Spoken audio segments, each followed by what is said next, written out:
જો વિદ્યાર્થી મિત્રો વિભાગ એ ચાલુ કરીએ, પ્રશ્ન નંબર 1 જોઈએ. નીચેના જોડકા યોગ્ય રીતે જોડીને ફરીથી લખો.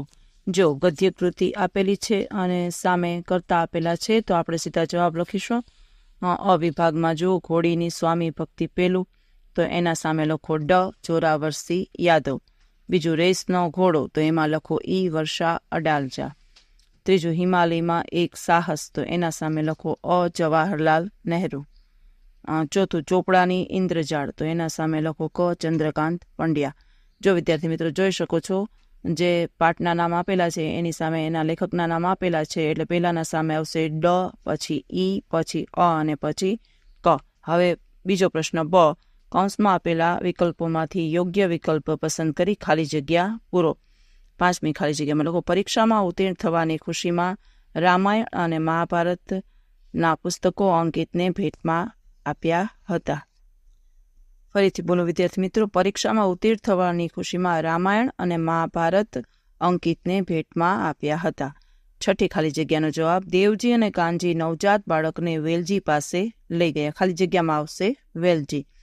7મામાં લખો ગંદકીથી ખલેલ પામનાર સંત સ્વામી વિવેકાનંદ હતા. 8મામાં લખો પ્રવાસ દરમિયાન લેખકને અમરનાથ ગુફાના દર્શન કરવાની ઈચ્છા હતી. હવે છે ક, નીચે આપેલા પ્રશ્નના એક વાક્યમાં ઉત્તર લખો. પહેલું છે નરેને કઈ તાલીમ મેળવી હતી, તો એમાં લખો નરેને ફોરેસ્ટ ઓફિસરની તાલીમ મેળવી હતી. 10મું લખો ગીરા નદી પરથી કયો ધોધ પડતો હતો, જવાબ લખો ગીરા નદી પરથી ગિરમાળનો ધોધ પડતો હતો. હવે આપણે લખીશું ક, નીચે આપેલા પ્રશ્નોના 3-4 વાક્યોમાં ઉત્તર લખો. છે વિદ્યાર્થી મિત્રો, જો અસાઇનમેન્ટમાં જોઈ શકો છો તમે સૂચના. હવે 11મું, લેખક માલિકને શરીરે કરેલો ક્રૂર કટાક્ષ શાને કહે છે, તો લખો માલિકે આપણને સુંદર સ્વસ્થ શરીર આપ્યું છે, આપણે અને એને સાચવવા માટે સહેજ પણ શ્રમ લેતા નથી. પરિશ્રમ કર્યા વિના બેઠા બેઠા મનગમતું ખાઈ પીને જીવન જીવવું એને આપણે સૌભાગ્ય માનીએ છીએ. જોઈ શકો છો વિદ્યાર્થી મિત્રો જવાબ. પછી છે 12મું, ડુંગરની પત્ની અચાનક અટકીને ઊભી રહી ગઈ કારણ કે, તો લખો ડુંગરની પત્ની અચાનક અટકીને ઊભી રહી ગઈ કારણ કે તેણે જમીન પર એક કાટેલી પગલીની છાપ જોઈ. એ છાપ જાણે એની મૃત બબલીની પગલી જ હોય તેવી હતી. મૃત સંતાનની સ્મૃતિથી હાલી ઉઠેલી તે અટકી ગઈ. ચાલો ત્રીજું, પૂરમાં ડૂબતા આંબા પટેલને કેવી રીતે જીવત દાન મળ્યું, તો લખો કાંઠા સુધી પહોંચેલી ઢેલ ઘોડીએ જાણ્યું કે તેની પીઠ પર આંબા પટેલ નથી, એટલે નસકોરા ફૂલાવતી પૂરના ડૂબતા આંબા પટેલને શોધવા નીકળી. સડસડાટ કરતી આંબા પટેલ સુધી પહોંચી. ઘોડીને જોતા જ આંબા પટેલ તેના ગળે વળગી પડ્યા. ચતુર ઘોડી આંબા પટેલને લઈ પાણીના વહેણ ફંગોળતી મહા મુસીબતે કાંઠે આવી. આ રીતે ઢેલ ઘોડીને કારણે પૂરમાં ડૂબતા આંબા પટેલને જીવતદાન મળ્યું.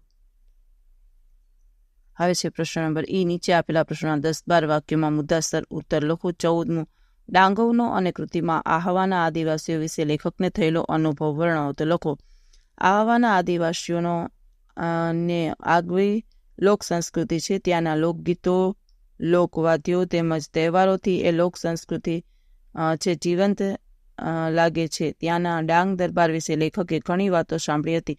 મિત્રનું બાઇક લઈને લેખક સ્થાનિક પ્રજાને એના જીવંત વારસા સાથે જોવા નીકળી પડતા હતા.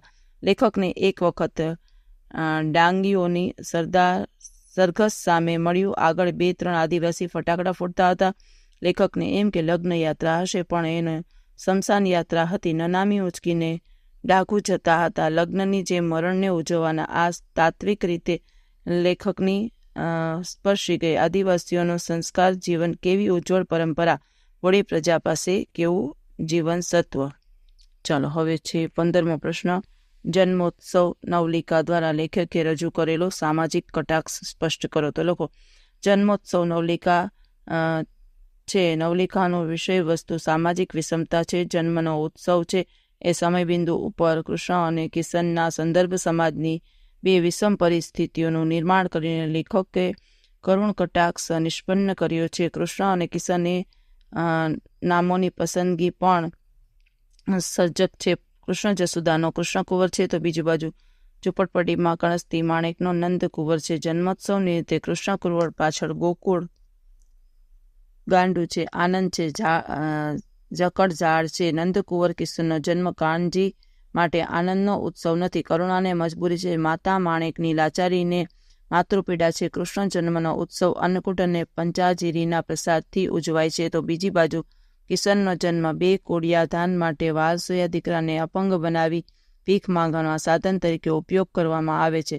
નવલિકામાં પાત્ર રૂપે આવતા અસીતે એના ટેકનોલોજીના જ્ઞાનના આધારે તરકીબથી કૃષ્ણ જન્મોત્સવનું નિજ મંદિર ખડું કર્યું હતું અને સમયાંતરે માણેક એના પુત્રનો જન્મ વેલજી ડોહાને ત્યાં માણેકના વાલસોયા પુત્ર રતનને ઘૂંટણ મચકોડી અપંગ કરવાની ક્રૂર ઘટના દ્વારા સામાજિક વિષમતા તેમજ કરુણ નિષ્પન્ન કરે છે. ચાલો વિદ્યાર્થી મિત્રો, હવે છે છઠ્ઠું.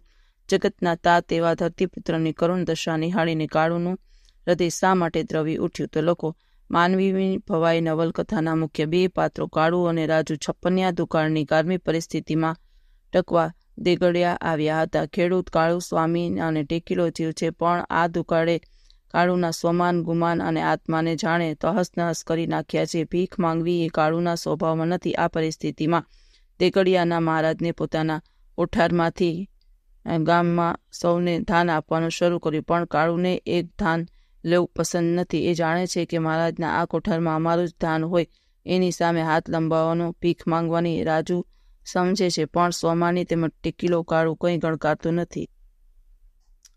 ભીખ માટે કતારમાં ઉભેલા લોકોને કોઈ એનું હૃદય કાપી ઉઠે છે. દોઢ પાસે ખીચડી માટે હાથ લંબાવવાનો ધિક્કાર છે આ અવતારને, ધિક્કાર છે આ જીવવું.